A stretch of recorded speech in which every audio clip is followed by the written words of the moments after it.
விஜய் குற்றச்சாட்டு சொல்லியிருக்காரு. அவர்கள் நமக்கு தொல்லை தருவார்கள், அது தெரிஞ்ச விஷயம் தான். தொல்லை தர்றதுக்கும் இல்லைங்க, இது வந்து எல்லாருமே இது வந்து ஒன்று சொன்னாலும் நான் தெரிஞ்சுக்கோங்க. திமுக வந்து விஜய்க்கு தொல்லை தரவில்லை அப்படின்னு சொல்லி மகேஷ் பொய்யாமொழி அது சொன்னால் பொருந்த சொல்லணும். அப்புறம் என்ன, எங்கள் மீது கொண்ட ஹெல்த் எங்களுக்கு வந்து சக்கரை நோய் வரக்கூடாதுன்னு வாக்கிங் கூட்டு போனாங்களா காவல்துறை? இந்த ஜென்சி கிட்ஸோட வாக்குகளை திருடுறதுக்கான வேலைகளை தான் திமுக செய்யும் சொல்லி விஜய் குற்றச்சாட்டு சொல்லியிருக்காரு. அவர்கள் நமக்கு தொல்லை தருவார்கள், அது தெரிஞ்ச விஷயம் தான்.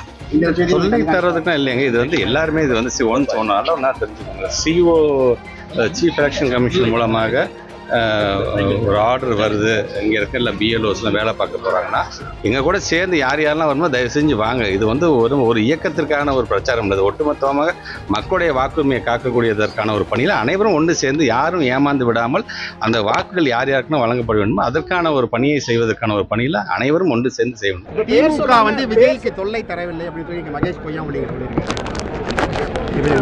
அது சொன்னால் பொருந்த சொல்லணும். அப்புறம் என்ன, எங்கள் மீது கொண்ட ஹெல்த் எங்களுக்கு வந்து சக்கரை நோய் வரக்கூடாதுன்னு வாக்கிங் கூட்டு போனாங்களா காவல்துறை? கடுமையாக கண்டிக்கிறோம். கொஞ்சம் மனசாட்சியோட நடந்துக்கங்க. அனுமதி வாங்கி நடைபெற இந்த கூட்டத்திற்கு இப்படி அலைகழிப்பது ஏற்கத்தக்கதெல்லாம். 7 கிலோமீட்டர் 8 கிலோமீட்டர் மாற்றுத்திறனாளிகள்லாம் அலைகழிப்பது வந்து ஏற்றுக்கொள்ளவே முடியாதுங்க. பெண்கள் என்ன பாவம் பண்ணாங்க? அதில் வந்து அந்த இளம் பெண்கள், அந்த இளம் இளைஞர்கள், மாற்றுத்திறனாளிகள் திரும்ப திரும்ப இதை பண்ணுறாங்க. ஏற்கனவே சிவானந்தா சாலையில் அஜித்குமார் ஒரு போராட்டம் நடந்த போது அப்போ கடுமையாக பண்ணாங்க, இன்றைக்கும் செஞ்சுருக்கிறாங்க.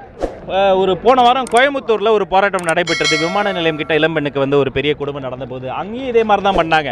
இங்கே போன வெள்ளிக்கிழமை நான் போய் ஒரு உண்ணாவிரதம் போராட்டம் அதில் வந்து பங்கெடுத்தேன். அது வந்து பின்குறிப்பு ஒரு முழு உண்மையான உண்ணாவிரத போராட்டம், 1.5 மணி நேரம் உண்ணாவிரத போராட்டம் கிடையாது.